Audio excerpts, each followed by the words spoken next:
Hey guys, Professor Bill, Comic Book University, and Royals, issue number 4. And this is one of my favorite comics that's out there. This just ongoing. This is one of those comics that will get you thinking and will get you learning about the history of the Inhumans, the history of the Marvel Universe. In fact, we get to see how they go out and they actually reach Hala itself. And when they get there, Ronan the Accuser is there. And Ronan is much bigger now. After the Black Vortex storyline, he's much bigger, much more powerful on top of that.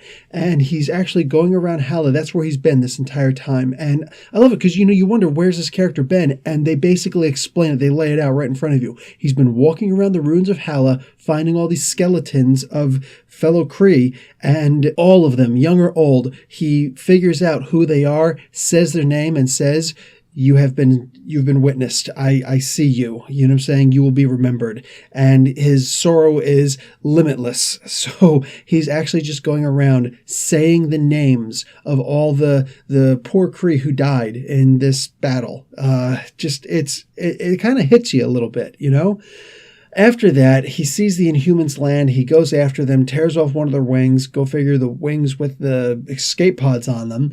Novar has a plan to get them out of it. They bounce out of it. You got to read it to understand it. It's really good. I love this. Anyway, and he goes after them directly. That's Ronan. And he attacks them mentally. He says, you all stand accused. And he makes them all face all of their regrets, all the things that they hate about themselves, about their past. Every single one of them has some kind of a regret. Granted, when you try and get into the mind of Maximus Mad, he literally just laughs it off. He's like, he didn't mind. But everybody else, he really gets into their head in a major way. And it's something that you might say, wow, what the heck is going on? It's all good. I'll get to that in a moment.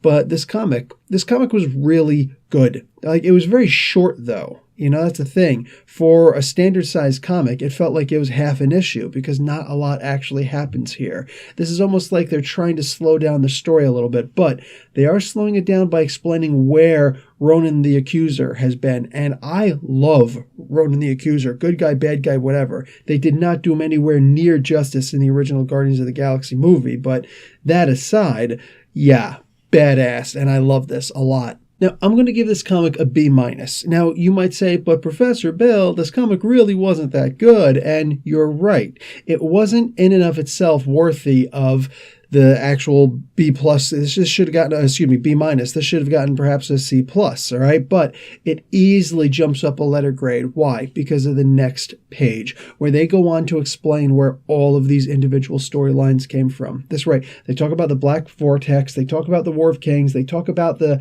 issue of the Fantastic Four where Crystal and Ronan were actually married and they get divorced. They talk about All New Inhumans, Young Avengers, All New Inhumans, all that good stuff, Inhumans Genesis. They talk about all those issues where you can find out more about the individual regrets that these Inhumans have for themselves, for their families, for the loved ones, for the lost. And that right there, guys, that right there, it's the biggest thing that I miss about Marvel is that they just haven't been doing this thing where they always refer back to older issues. And you know what? This isn't exactly the best way to do it, but it was a great way to do it. And I'll take it. I'll take it because I can't be the only one out there explaining the history of the Marvel Universe. I just can't. The task is too great. Anyway, guys, all seriousness, Professor Phil, Comic Book University, class dismissed.